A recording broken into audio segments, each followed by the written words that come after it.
hắc mơ tứ bốn đời tây có dấu thời doan tăng hắc dù non có dạp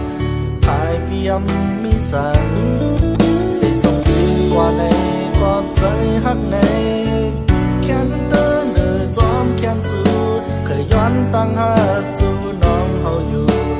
hai phi âm khứt dù đểลืมmới có trái bên nhìn khán giả để yom hát giam lom cu quay nở ra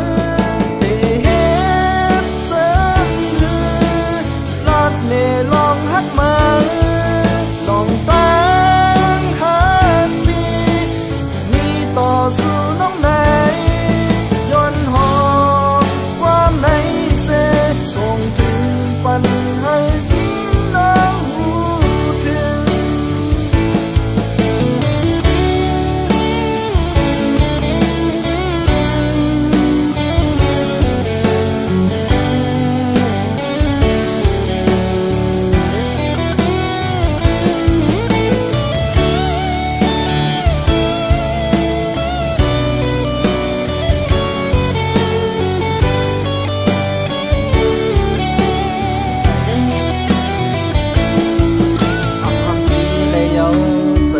hắc mơ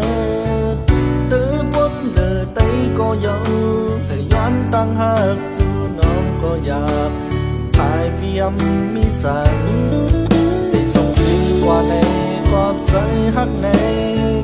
khen tơ nở gióm khen dù